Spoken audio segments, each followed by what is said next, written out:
Hi అండి, నమస్తే. Welcome back to my channel. ఈ రోజు మన రెసిపీ వచ్చేసి గుత్తొంకాయ కూర. ఈ కర్రీ అయితే చాలా సింపుల్ గా తక్కువ టైంలో మసాలాలు పొడి చేసుకొని పక్కన పెట్టుకునే పని లేకుండా థిక్ గ్రేవీతో ఎలా చేసుకోవాలో చూపిస్తాను. మరి ఇంకెందుకు ఆలస్యం, ప్రాసెస్ ఏంటో చూసేద్దాం. ఫస్ట్ ఒక కడాయి పెట్టుకొని కడాయిలో ఒక 2 టేబుల్ స్పూన్స్ ఆఫ్ ఆయిల్ వేసుకొని 1 కప్పు పల్లీలు, 1/2 కప్పు జీడిపప్పు, 2 స్పూన్ల నువ్వులు వేసుకోండి. ఇక్కడ మసాలాలు కూడా నేను దీంట్లోనే యాడ్ చేస్తున్నాను. ఫస్ట్ వచ్చి జీలకర్ర, లవంగాలు, మిరియాలు, ఇలాచీ, చెక్క, మెంతులు, అనాస పువ్వు, ఇవి కూడా ఇప్పుడు ఇలా ఆయిల్లో ఫ్రై చేసుకోవాలి. మసాలాలన్నీ వీటితో పాటు ఇలా ఫ్రై చేయడం వల్ల కర్రీకి చాలా ఫ్లేవర్ అనేది ఇస్తుంది. తర్వాత ఒక 3 స్పూన్స్ ధనియాలు వేస్తున్నాను. ఇవి ఇప్పుడు బాగా రోస్ట్ చేసుకోవాలి. ఆహా, ఏం స్మెల్లో అప్పుడే స్టార్ట్ అయిపోయిందండి, మంచి స్మెల్ రావడం. తర్వాత ఒక చిన్న సైజు ఉల్లిపాయ కట్ చేసి ముక్కలుగా చేసుకోండి. తర్వాత 2 టొమాటోలు, అవి కూడా ముక్కలుగా చేసుకొని ఇలా ఫ్రై చేసుకోండి.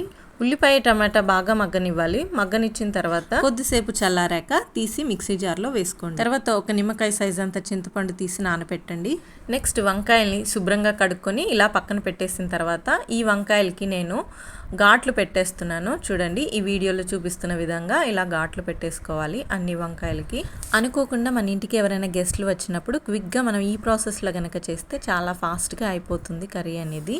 చూడండి, ఇక్కడ నేను అన్ని వంకాయలకి ఇలా ఘాట్లు పెట్టేశాను. తర్వాత అదే కడాయిలో కొద్దిగా ఆయిల్ వేసుకొని అన్ని వంకాయల్ని ఒకదాని తర్వాత ఒకటి వేసుకొని ఇలా ఫ్రై చేసుకోండి. ఇలా గుత్తొంకాయ కూర చేసి పెడితే పెద్దలే కాదండి, పిల్లలు కూడా చాలా ఇష్టంగా తింటారు. ఇలా కొద్దిసేపు నూనెలో మగ్గనివ్వాలి. మూత పెట్టేస్తున్నాను. మూత పెట్టి తీసిన తర్వాత చూడండి, బాగా మగ్గిపోయాయి. మరి మెత్తగా మగ్గనివ్వకూడదండి, మధ్యలో తిప్పుకుంటూ ఫ్రై చేసుకుంటూ ఉండాలి. ఇవి అప్పుడే అన్ని వైపులా బాగా వేగుతాయి అన్నమాట. ఇప్పుడు ఈ వంకాయలన్నిటిని తీసి పక్కన పెట్టేస్తున్నాను.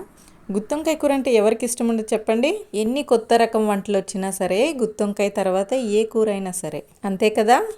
ఇప్పుడు అదే కడాయిలో ఒక 3 మీడియం సైజ్ ఉల్లిపాయలని కట్ చేసి వేస్తున్నాను. మీకు ఆయిల్ సరిపోకపోతే ఇంకొద్దిగా యాడ్ చేసుకోవచ్చు. ఈ టైంలో ఉల్లిపాయలని బాగా ఫ్రై చేసుకోవాలి. కొంచెం గోల్డెన్ బ్రౌన్ కలర్ టర్న్ అయిందాక ఫ్రై చేస్తే సరిపోతుంది. ఇప్పుడు ఒక 3 పచ్చిమిర్చి, కొద్దిగా కరివేపాకు వేస్తున్నాను. ఇవి కూడా కొద్దిసేపు ఫ్రై చేసుకోవాలి.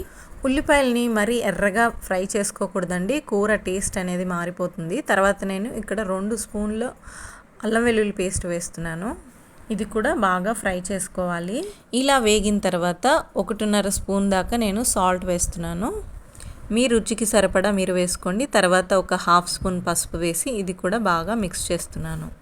ఇలా బాగా కలిసిపోయిన తర్వాత ఒక 2 స్పూన్స్ దాకా నేను కారం వేస్తున్నాను. కారం మీకు ఇంకా కావాలంటే కొద్దిగా యాడ్ చేసుకోవచ్చు. ఇది కూడా బాగా వేగనివ్వాలి.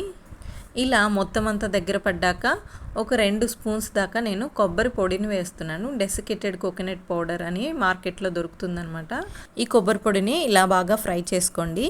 ఇలా బాగా వేగిపోయిన తర్వాత మనం ముందుగా పేస్ట్ చేసి పెట్టుకున్న మసాలాలన్నీ ఉన్నాయి కదా, ఆ పేస్ట్ అంతా నేను దీంట్లో యాడ్ చేస్తున్నాను. లాస్ట్లో కొద్దిగా పేస్ట్ మిగిలితే కనుక కొంచెం వాటర్ వేసేసి ఇలా అది కూడా యాడ్ చేసుకోవచ్చు. ఇప్పుడు మొత్తం అంతా మిక్స్ అయ్యేలాగా బాగా కలిపేసుకోండి. చూడండి, ఇలా బాగా కలిసిపోయింది కదా. మనం చింతపండు నానబెట్టి పక్కన పెట్టాం కదా, ఇప్పుడు ఆ పులుసు అనేది దీంట్లో యాడ్ చేసుకోవాలి. మరీ ఎక్కువగా చింతపండు యాడ్ చేయకూడదండి, చాలా పుల్లగా అయిపోతుంది కూర అనేది. కొంచెం వేస్తే సరిపోతుంది. వాటర్ కూడా చూసి వేసుకోవాలి. మరీ వాటర్గా కాకుండా మరీ చిక్కగా లేకుండా ఈ కన్సిస్టెన్సీలో ఉంటే సరిపోతుందన్నమాట. ఈ పేస్ట్ అనేది బాగా మగ్గనివ్వాలి, సిమ్లో పెట్టి మగ్గనివ్వాలి. ఇలా మగ్గిపోయిన తర్వాత మనం ముందుగా ఫ్రై చేసి పక్కన పెట్టుకున్నాం కదా వంకాయల్ని, అవన్నీ తీసి దీంట్లో యాడ్ చేస్తున్నాను. ఇప్పుడు ఇవి ఒకసారి మెల్లిగా కలుపుకోండి. కలిపేసుకున్న తర్వాత కొద్దిసేపు మూత పెట్టుకోండి. ఒక 10 మినిట్స్ దాకా మూత పెట్టుకుంటే సరిపోతుంది. చూడండి, ఆయిల్ అనేది ఇలా పైకి తేలాలన్నమాట. అప్పుడు దాకా మనం దాన్ని మగ్గనివ్వాలి సిమ్లో పెట్టుకొని. చూడండి ఎంత కలర్ఫుల్గా వచ్చిందో కర్రీ అనేది. గ్రేవీ యొక్క కన్సిస్టెన్సీ మాత్రం ఇలా ఉండాలి, మరీ తిక్కుగా లేకుండా మరీ వాటర్గా లేకుండా. ఇలా ఉంటే చాలా బాగుంటుంది టేస్ట్. మరో 5 మినిట్స్ పాటు నేను ఇలా మగ్గనిస్తున్నాను. చూసారా ఎంత బాగుందో కూర అనేది. తర్వాత పైన నుంచి నేను కొత్తిమీర చల్లుతున్నాను. ఇలా మూత తీయగానే స్మెల్ వస్తుంది, అసలు పక్కింటికి కూడా వెళ్ళిపోతుంది అనమాట, అంత బాగా వస్తుంది స్మెల్.